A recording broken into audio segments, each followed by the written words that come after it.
স্বামীর পায়ের নিচে রেখেছি জান্নাত।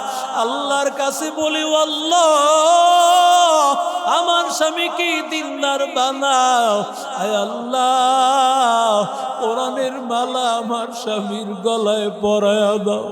ও যুবক, ও আল্লাহর গোলাম, ওরে আল্লাহর বান্দা, ও যুবক, স্বামীর জন্য বারবার দোয়া করতেছে। কত খাবার রান্না করে মাঝে মধ্যে খাবারে যদি একটু লবণ কম বেশ হয়ে যায়, খাবারটা ফালা দেয়। ওরে আল্লাহর বান্দা যুবক, মেয়েটা নামাজ পড়ে কোরআন তেলাওয়াত করে তাহাজ্জুদে বলে, আল্লাহ, আমার স্বামীকে দিনদার বানাও। আয় আল্লাহ, কোরআনওয়ালা বানাও। আয় আল্লাহ, হেদায়েতের মালা গলায় পরা দাও। আল্লাহর কাছে বারবার দোয়া করে, বারবার দোয়া করে। একজন বিবি দোয়া করলে স্বামীর জন্য আল্লাহ তো ফিরায় দিতে পারে না। যখন দোয়া করতেছি, আল্লাহর কুদরত, হঠাৎ করে একদিন তাদের বাড়ির পাশে দাওয়াত ও তাবলীগের একটা জামাত আসছে। ওই জামাত আসিয়া মানুষকে মাঝে মধ্যে ঘর থেকে ডাকিয়া ডাকিয়া নামাজের দাওয়াত দেয়, বয়ানের দাওয়াত দেয়। আসরের সময় আসছে, বলে, ভাই, বলে, কে তুমি? বলে, আপনাদের মসজিদে আমরা আসছি, দাওয়াত ও তাবলীগের জামাত নিয়ে আসছি, আপনাদের মহল্লায় আসেন না আমাদের সাথে। বলে, না না, এখন না, সামনে তো সময় আছে, আমি মাগরিবের সময় আসব। এই কথা বলিয়া তাদেরকে এবার বিদায় দিয়া দিল। বিবির কাছে যাওয়ার পরে বলে, দেখো না, কোথা থেকে আসে বিরক্ত করার জন্য। আমি বলে, তাবলীগে যাব, আর খেয়াল কাম পায় নাই। কয়, তাহলে কি তুমি মিথ্যা কথা বলেছো নাকি? কয়, তুমি কি বলো, আমি কিভাবে যাব? কয়, না না, তাড়াতাড়ি তুমি টুপি নাও, মিথ্যা কথা হবে, কারণ ওরা আল্লাহর মেহমান। ওরা যারা আল্লাহর ঘরে থাকে, ওরা আল্লাহর মেহমান। মেহমানদের সাথে ওয়াদা করলে সেই ওয়াদা বরখেলাপ করতে হয় না। ওরে আল্লাহর বান্দা যুবক, এবার টুপি পরাইয়া, ওযু করাইয়া স্বামীকে মসজিদে পাঠায় দেয়। মাগরিবের নামাজ আদায় করলো। মাগরিবের নামাজ আদায় করার পর আল্লাহর বান্দা এবার মাগরিবের নামাজ হয়ে গেল। যখন বয়ান করতেছে নামাজের পর, তাবলীগের জন্য জামাতে বের হওয়ার জন্য তাশকিল করতেছে। 3 দিনের জামাতে কে যাবেন, 40 দিনের জামাতে কে যাবেন? আল্লাহর বান্দাকে এবার নজর করেছে, যুবক, তুমি 40 দিনের জন্য নাম লেখাও।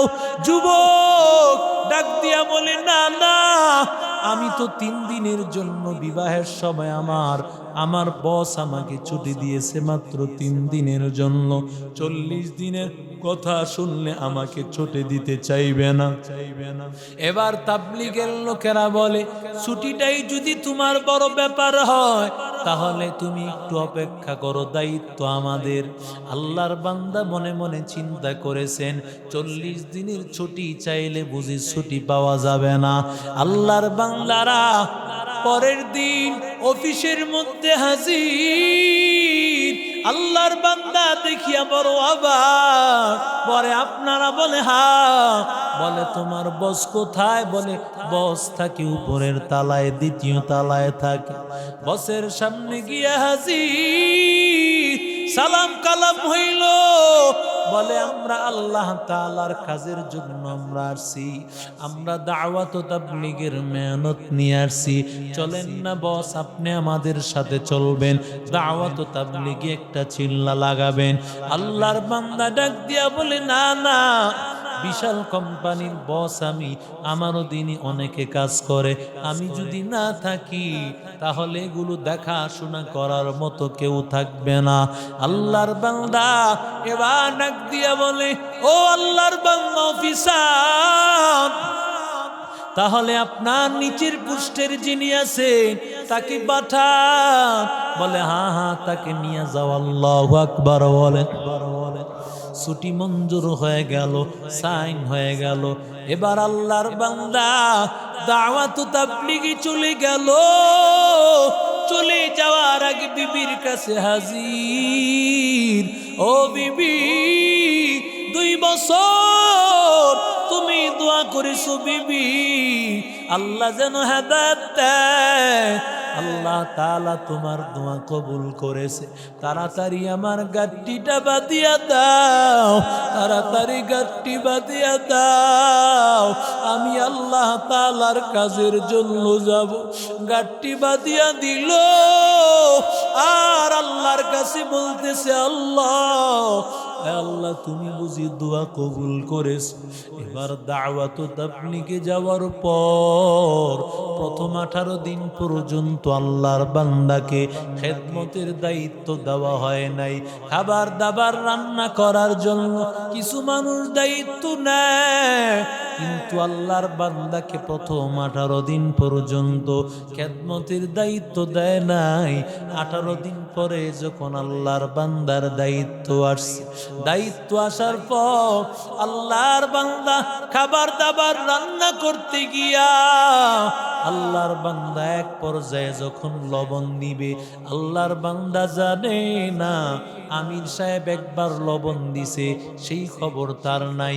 তিনি আবার নিজে লবণ দিয়েছে। এবার খাবার রান্না হয়ে গেল, সবার কাছে খাবার পরিবেশন করতেছে, খাবার দাবার পরিবেশন করতেছে, আর বলে আর একটু খাবার দিব নাকি? বলে না না আলহামদুলিল্লাহ, আর খাবার লাগবে না, আর খাবার লাগবে না।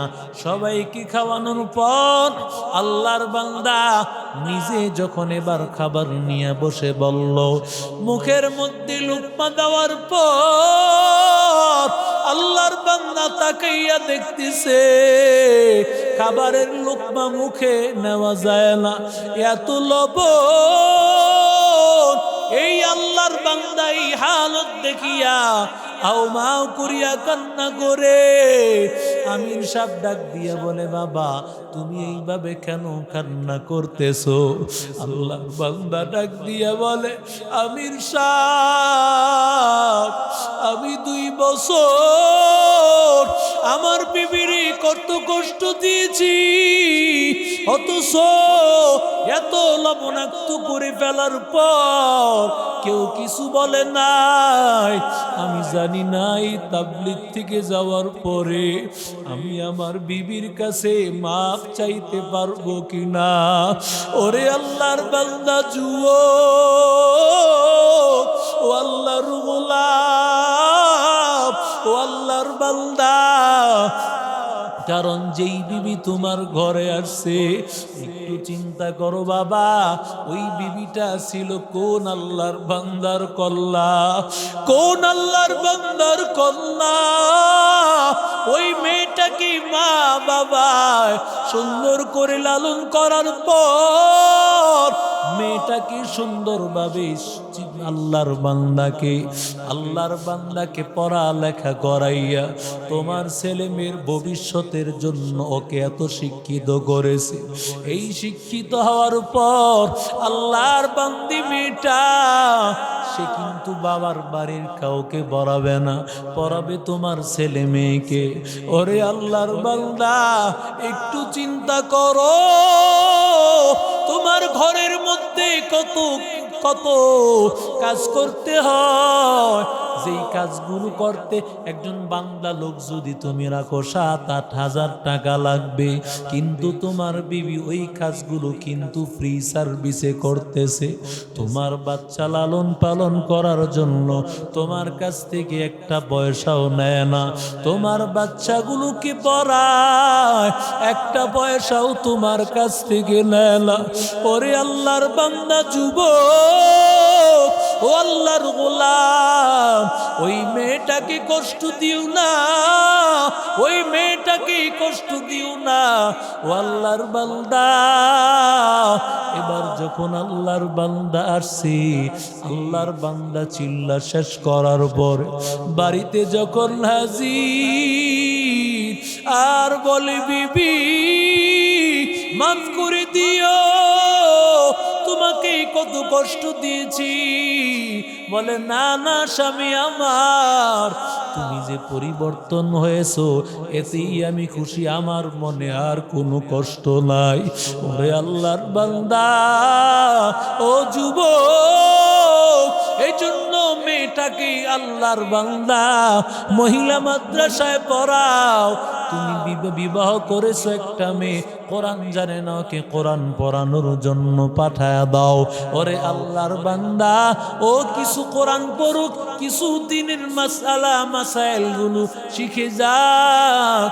ওরে আল্লাহর বান্দা, তোমার মেয়েটা যদি তুমি কোরআন না শিখাও, তোমার মেয়েটাকে যদি তুমি পর্দা না শিখাও, হাসরের ময়দানে আল্লাহর বান্দি ডাক দিয়া বলবে, রব্বানা ইন্না আতা'না সাদাতানা ওয়া কুবারানা ফাআদাল্লুনাস সাবিলা। আয় আল্লাহ, আমার বাবা আমারে কোরআন পড়ায় নাই, আমার বাবা আমারে পর্দা শিখায় নাই, আমার বাবা আমারে নবীর হাদিস শিখায় নাই, আমার স্বামী আমারে কোরআন পড়ায় নাই, পর্দা শিখায় নাই, দিন অনুযায়ী চলায় নাই। আল্লাহ যদি আমার জাহান্নামে দিতে হয়, আমার বাবারে আগে দাও, আমার স্বামীকে আগে দাও। ও যুবক, এই জন্যই আল্লাহ বলেন, কু আনফুসাকুম ওয়া আহলিকুম নার। আল্লাহর বান্দা, নিজেকে জাহান্নাম থেকে বাঁচাও, পরিবারকে জাহান্নাম থেকে বাঁচাও। মেয়েটাকে মহিলা মাদ্রাসায় দাও, ছেলেটাকে পুরুষ মাদ্রাসায় দাও, তাহলে তোমার সন্তানগুলো কোরআনওয়ালা হবে, দিনদার হবে, মেয়েটা পর্দানিশী হবে, মেয়েটা ফাতেমার মতো হবে, মেয়েটা যেই ঘরে যাবে সেই ঘরটা হবে জান্নাতের বাগান। ও আল্লাহর বান্দা, আজকে দিকে ওয়াদা কর, আর আল্লাহকে কষ্ট দিব না, আর নবীরে কষ্ট দিব না রে বাবা। সন্তানগুলো কোরআনওয়ালা বানাবো, পর্দানিশীন বানাবো, সন্তানগুলোকে সব সময় আল্লাহর কোরআনের সাথে লাগায় দিব, নিজের স্ত্রীকে দিনদার বানাইবো।